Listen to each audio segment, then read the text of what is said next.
Hey guys, and welcome to another video. So today I've got a bit of an interesting and probably controversial topic. So for those of you who don't, and I'm just going to jump right into it. So for those of you who don't know, there is a boycott going on Amazon where people are not buying from Amazon and they're boycotting Amazon. Now I don't know for sure if the boycott is strictly because of the new Kindle rule that Amazon put out, or if it's also due to the fact that Amazon's cutting back on its DEI initiatives. But either way, regardless, there is a boycott going on at Amazon, and the majority of the average reader and maybe even some authors see this as a good thing, and they have no qualms about boycotting Amazon, and even a lot of people actually say this justified and you're supporting authors by doing this, but it's not. But first, for those of you who don't know what's going on, Amazon made a new policy that basically when you buy an ebook and download it to your Kindle, you used to be able to download it to your computer, and they're no longer allowing that to happen. You still own it, it's still on your Kindle, but that's the thing that they changed. And people are outraged, they're mad, they're thinking that the future is kind of moving toward a situation where we don't really own anything anymore because it's all based on subscription services and things like that. And that kind of seems like it's the case, but go buy a physical copy. Paperbacks and hardbacks still exist. They're more expensive, but actually here lately I've been seeing a lot of Kindle books that are $8.99, $9.99, $10.99, and I've even seen some that are even higher priced than the paperback version of the book, and I went ahead and got the paperback because it was way more worth it, even when you add the shipping. So that's not always the case. And so basically, because people are upset about this, they're boycotting Amazon, and they think that they're doing this on behalf of authors and stuff like that. It actually hurts indie authors, and the reason being is that, one, the idea of restricting people and not letting them, when they buy the ebook, not letting them have the ebook file is actually more of a positive thing for indie authors than you would think. So what would happen in those cases is that people would buy an ebook and get a hold of the file and then upload them to free sites and pirate them. Now you could argue that they weren't pirating because they owned it, or that people who pirate things wouldn't go through the process of buying the book, but still, situations like that has happened before.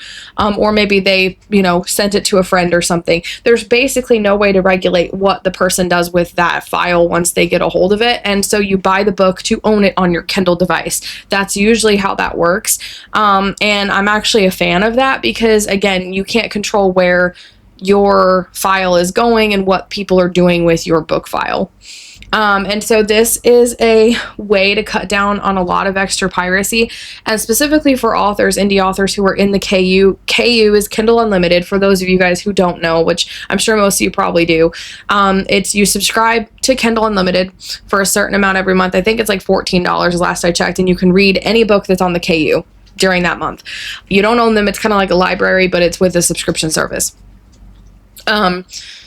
So the problem is, on the author side of things, when you're in the KU, you are not allowed to release your books anywhere else. And if they show up on another site, you can get banned. Not just from the KU, but you can't publish your books on Amazon at all. And the thing is, Amazon, for whether it's good, bad, or whatever your opinion of it is, you cannot deny that Amazon is the biggest online retailer for everything, and not just books, but specifically for books. They have a huge, I don't want to know if it's actually a monopoly, but they are the biggest in the industry. So if you are an author and your books are not on Amazon or are not allowed to be on Amazon, you are not getting the majority of your sales, because the majority of your book sales will come from Amazon, whether just Amazon alone or through the KU or a mixture of both.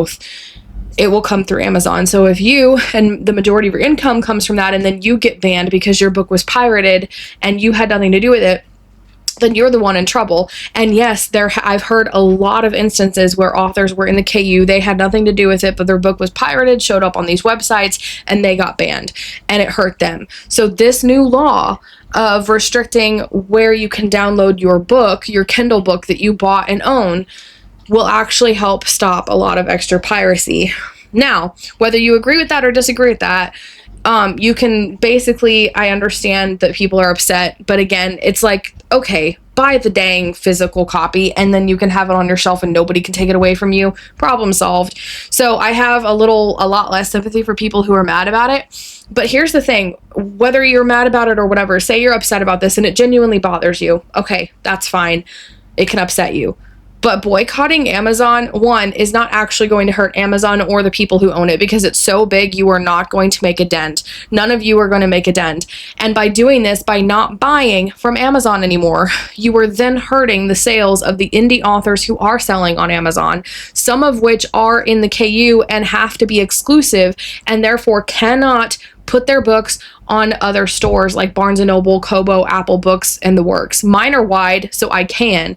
And that's why I encourage people to go buy from author websites. And if you can, if you have the option for a book that you want to read, if you have the option to buy it direct from the author, please do that because that means we get 100% of the royalties. And I do admit that Amazon takes way too many royalties and they don't treat indie authors right, especially when you're self-published, you're like seen as less. And I can get into that in another video in another time. But by boycotting it, you are actually hurting indie authors that don't have a choice. Now, some indie authors are wide, and then you can switch to buying their book on those other platforms, and that's fine. But the majority of all of our book sales comes from Amazon because they're the biggest in the industry, and that's not going to change in any time in the near future. So that's the breakdown. By boycotting Amazon, you are hurting indie authors, and it's not actually going to do what you hope or think it's going to do.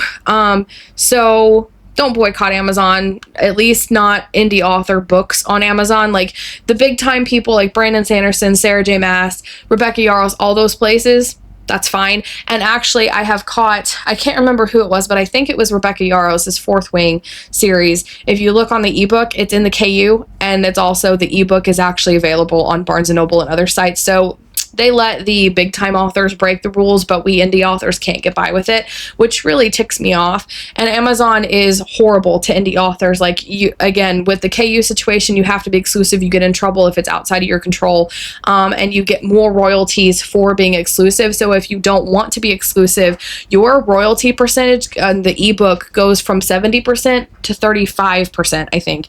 And so that means that if you're selling your book for 99 cents, you're going to get 33 cents out of that just because you want to sell your book on other places besides Amazon. So let me know what you guys think about all of this controversy. Please keep it respectful in the comments below. In the meantime, if you liked this video, please be sure to give it a like and subscribe for more writing and reading videos every Monday, Wednesday, and Friday. In the meantime, if you liked my discussion about this Amazon thing and royalties and money and all that stuff, then check out the video I did breaking down how authors should do their taxes.